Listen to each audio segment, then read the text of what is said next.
আসসালামু আলাইকুম সবাইকে। পিজ্জা তো সবাই পছন্দ করে, বিশেষ করে ছোটরা বেশি পছন্দ করে। তো আমি একটা অসম্ভব মজার একটা রেসিপি বের করেছি নিজে থেকে, যে পিজ্জার উপকরণগুলো একটু ভিন্নভাবে আমি দেওয়ার চেষ্টা করেছি পিজ্জায়, এবং অসম্ভব মজার হয়। তো আজকে আপনাদের সাথে সেটাই শেয়ার করতে এসেছি।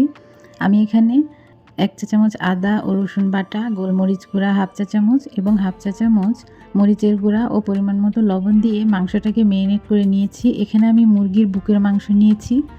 রোজা রেখে যদি ঝটপট পিৎজা বানাতে চান তো এই রেসিপিটা ফলো করতে পারেন, কারণ এখানে আমি পিৎজার এই উপকরণগুলো সংরক্ষণ করেও দেখাবো যে কিভাবে সংরক্ষণ করবেন। তো মেরিনেট করার পরে এখন আমি চলে যাব মাংসগুলোকে তেলে ভাজতে। এখানে আমি খুব অল্প তেল দিয়েছি এবং মাংসগুলোকে খুব সুন্দর করে ভেজে নেব, এবং মাংসের মধ্যে যে পানিটা আছে সেটা শুকিয়ে না যাওয়া পর্যন্ত আমি ভাজতে থাকবো। এরপর আমি এখানে আরও কিছু উপকরণ অ্যাড করব। তো মাংসটা আমার ভাজা ভাজা হচ্ছে, এ তো পানি ছেড়ে দিয়েছে। আর কিছুক্ষণ ভেজে তারপর আমি এখানে অন্যান্য উপকরণগুলো দিয়ে দেব।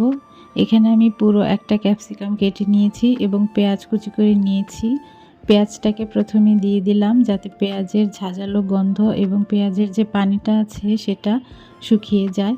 পেঁয়াজটা কিছুক্ষণ ভাজার পর এরপর আমি দিয়ে দিলাম ক্যাপসিকাম। অনেকেই হয়তো বলতে পারেন যে এভাবে কেন দিলেন? এভাবে দেওয়ার কারণে ক্যাপসিকাম এবং পেঁয়াজের যে আলগা পানি থাকে সেটা শুকিয়ে পেঁয়াজটা নরম হয়ে যায় এবং ক্যাপসিকামটাও নরম হয়ে যায়, এবং মাংসের সাথে ভালোভাবে ভেজে আমি এখানে কিছুটা পেঁয়াজ বেরেস্তা দিয়ে দিলাম।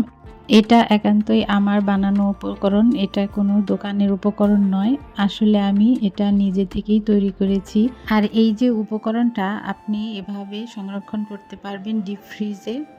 যখন বানাতে মন চাবে ঝটপট বের করে বানিয়ে ফেলবেন। ট্রাস্ট মি, এটা হয়তো দেখতে একটু অবাক হবেন যে কেমন করে বানিয়েছি, কিন্তু এটা কিন্তু খেতে ভীষণ মজার হয়।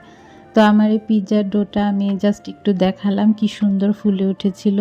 তারপর আমি এখানে পিৎজা সস দিয়ে চিজটা দিয়ে দিয়েছি গ্রেট করে। তারপরে সেই মাংস উপকরণগুলো দিয়ে দিলাম এবং আমি এটাকে আরেকটু চিজ দিয়ে ভরে আমি পিৎজাটাকে বানিয়ে নেব। আমি পিৎজাটা চুলায় তৈরি করেছি।